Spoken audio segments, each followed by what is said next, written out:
Welcome to episode 16 of Getting Real with John Natale. What a damn year it's been, guys. This has been one of the most challenging years of my career, possibly of yours as well. It's definitely been a challenging year to be in real estate. However, we've made it through. And today we are going to take a 2024 outlook of what I think will be what our market looks like next year.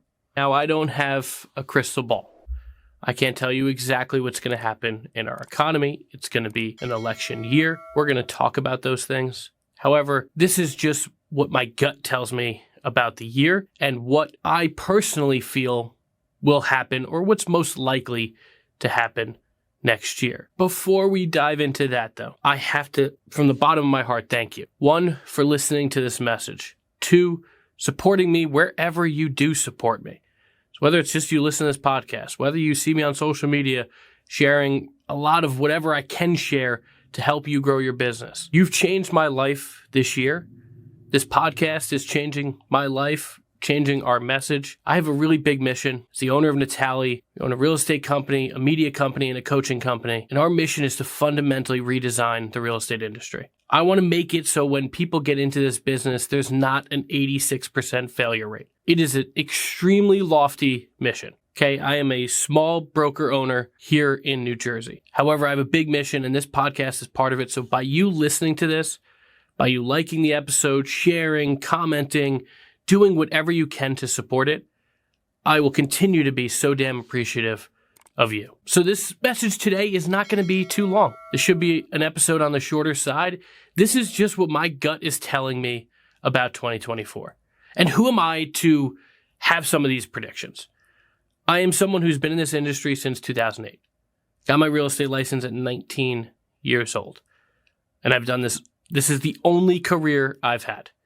I didn't do something else and come in. I graduated from college, stuck with my real estate license, and I've been doing this every day full-time ever since. I've grown a real estate team after growing a pretty big individual agent business, and now I own a real estate company with 10 agents here in New Jersey. I study trends, I study data, I come from a finance background, and I really just look at the actual data and also with the conversations we're having with clients. Again, I'm not someone who's completely out of touch with the industry. I still sit with buyers and sellers. I still sit with my agents who meet with clients daily, and we talk about what's actually happening. I coach agents across the country, all different price points. Some people sell $200,000 homes. Some are in Malibu selling $4, $5, $6 million houses. So we have a very good pulse of what's happening across our country as well. I read news sources from all angles, all different angles. I will read news reporting about the housing market. I study just a few very select people who share just factual information on X. And I come up with what I feel like the housing market feels like and what I think will happen. And I understand there's going to be times that I'm wrong. There's been times where I was wrong before. However, I deeply understand housing, and I want to share what I think will be what 24 will look like. And if we recap 23, early in the year, interest rates weren't that bad. Remember, they had slid. We were in the 5s in early 23. And then inflation really took hold of the economy, and they had to keep overreacting and keep raising rates nonstop. That caused the 10-year note to go skyrocketing, and mortgage rates went right along with it. So now, as we end 23, if we look out at that basically like 2/3 point of the year is where inflation kind of peaked and then started coming down. And it's been coming down pretty rapidly. And now the Fed is kind of saying, okay, it's been coming down enough that we think in 24, we could see us at the Fed fund rate level, seeing some cuts happen. And so where we are right now, as I'm filming this episode, is in the 6 to 6.5% range for most of the mortgages we're seeing in our area. And that is a far change from only 2 months ago in late October when rates were 8% and hovering above 8%. You were at 7.5, 7.75 with some points to buy it down. So we are a full 2% less than what we were just 2 months ago. Now, a lot of people will jump in right away and be like, oh my God, here we go. Here we go. The market's going to take off. And now I want to be clear about what I really feel will happen in the year to come. And I just shared this on our coaching call yesterday. For the first thing we have to remember is the fact that a 5 to 6, 6.5, somewhere in that range, 5 to 6.5% interest rate is not 2 3/4. It's not even 3%. It's not even 3.5%. It's still a much bigger payment than even 4%. So before you run and say the market is going to take off again, I want you to understand that America as a country and the American wallet is in a completely different stage than it was in 21 when interest rates were 3%. So rates are going to be higher. They're not going down to 3%. And also, let's be real, many Americans do not have the money they had in 21. In 21, a lot of the stimulus money, PPP loans, all of that stuff was still very much in the Americans' hands. Now it's mostly been spent. Again, in about, I think it was September, October, was when all of the money from COVID had already been spent. And Americans were now typically in debt. So the American wallet is not the same as it was in 21, and interest rates are not the same as they were in 21. That's the first fundamental thing you have to understand. Before you say, oh, here we go, the market's going to take off again, it's going to go up 20, 30, 40%. It's not going to be the case, guys. The consumer themselves cannot afford it. The vast majority cannot.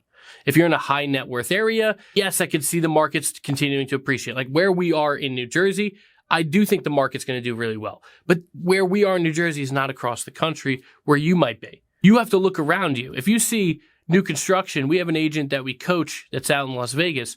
His new construction projects that he's looking to bring clients to are in the 4% range already. Because builders are motivated because they know that more inventory is happening. So you're seeing markets that have the new construction, and especially like affordable new construction, are probably going to level out because there's probably going to be a lot of inventory that hits the market. And so not only are Americans not as wealthy, or I shouldn't use the word wealthy, as cash rich, they don't have as much money left. A lot of Americans are using their credit card just to be able to survive, facing high prices at grocery stores, utilities, everything is crippling the American consumer. They're not going to be able to go out and just throw $100,000 over an asking price just to get a house because they're not in the same financial position and the interest rate is also not the same. 5 to 6% is still not an ultra low interest rate where money is basically free. I think that's where rates should be for quite some time. I think it spurs enough activity. However, it also doesn't dramatically underdo it and cause inflation to come back. So my next point will be a bit political. And I know that that could make people feel uncomfortable. And this is not a Republican message, a Democratic message. It's just straight politics, guys. It is an election year in 24. No incumbent president ever gets reelected when the economy looks like crap. So if the economy looks like shit, incumbent out of office. Because Americans vote with their wallets. So Americans are extremely frustrated right now. People go to the grocery store, you walk out with one bag of groceries and you spent $80 and you don't even know how you did it. You go shopping for the week, it costs you $250, $300. People are pissed off. They're not making the money they're making. They're seeing it not go to any sort of good to financially benefit their life. And it's an election year. If you think they're going to be, pivoting and bringing rates up, making the economy seem anything but rosy and beautiful, you're mistaken. So things are going to at least appear on the surface, at least what you see in the news outlets, especially the media, is going to make it seem like it's better than it is. With it being an election year, you're probably going to see rates be lower. When rates are lower, more people can afford homes. More people that can afford homes means more people move. More people moving means more activity in the economy. More people can afford cars. Cars start selling more. More people, again, more dollars going into the economy. Car manufacturers, car unions, all that stuff is spurred by economic activity and lower rates. So they think they raised them to squash out inflation. We're still not at the Fed's 2% target. However, if inflation continues to cool, you're going to see interest rates kind of follow suit. And I think we'll probably end up most of the year 5 to 6.5%. I wish that's where we were in 23. That's where we were in the beginning of the year in 23. And then inflation really just took a grip again, and boom, we were right back at that 7-8% interest rate again. Now, the other thing to consider too is if rates fall, a lot of people say, oh my God, here we go, the market's going to go crazy. There's another factor you're not considering. The market has done basically like a wobble, stagnating, slowly appreciated 3 to 5% in some markets for the last year. And that's due to one factor only: the ridiculously low supply of inventory. If unemployment spiked and we saw a bunch of homes come to market, you would have seen a pretty big correction across the country. We saw flatlining prices because nothing really came up, and if you wanted to buy a house, you paid the price. Now, here's why I think there's a pretty good chance for us agents, 24 will be a fantastic year. Because I think rates will if they get to that sweet 5 to 6% range, a lot of inventory that's currently locked in at 3% will start to sell.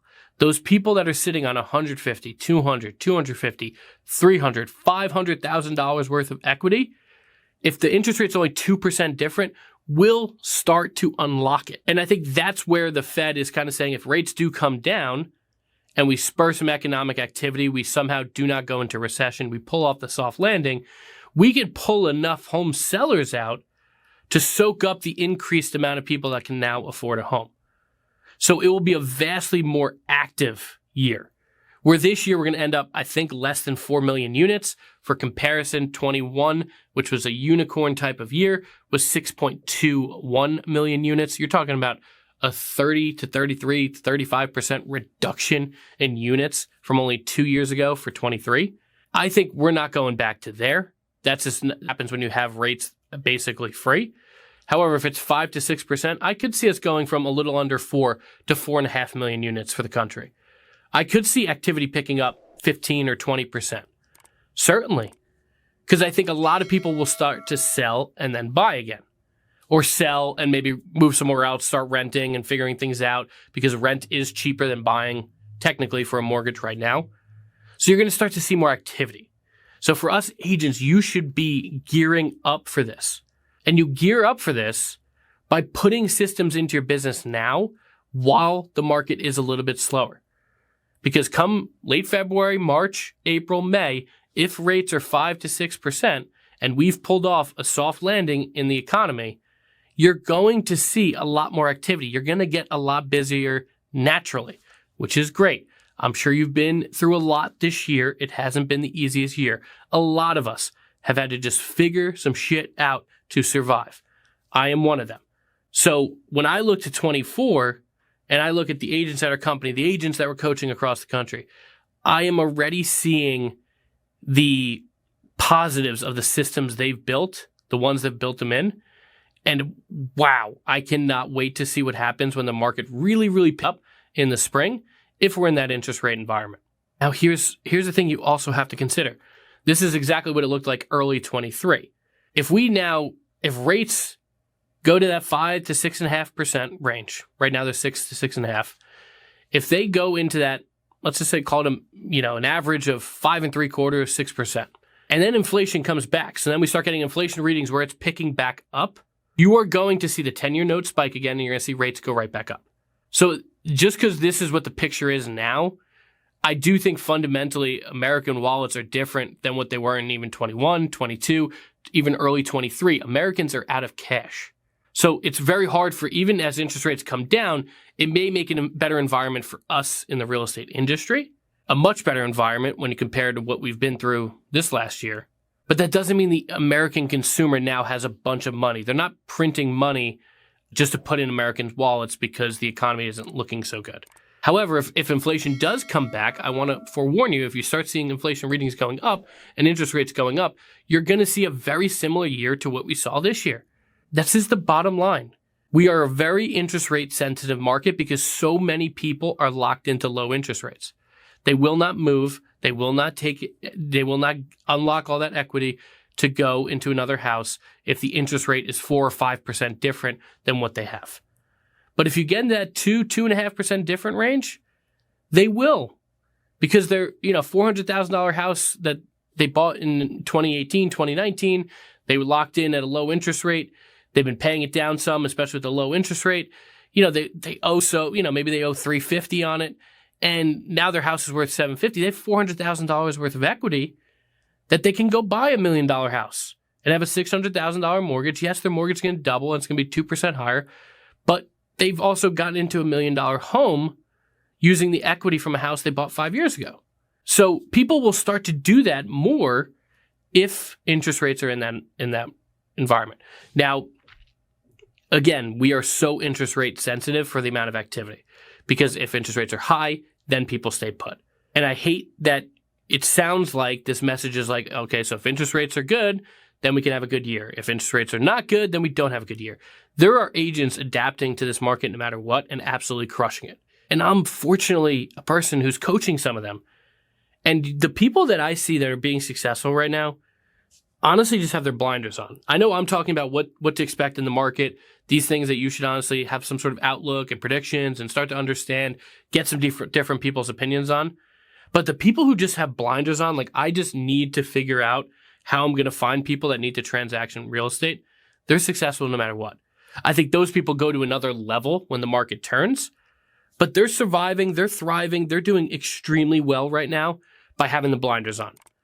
So I think you should personally be looking out and saying, how do I put those blinders on, understand the different environment, understand the different challenges that are in the market. It's not going to go back to 3% interest rates, but understand that, okay, if interest rates get to 5, I should be talking to a lot of my past clients that maybe bought 2 or 3 years ago, if you were in the business then.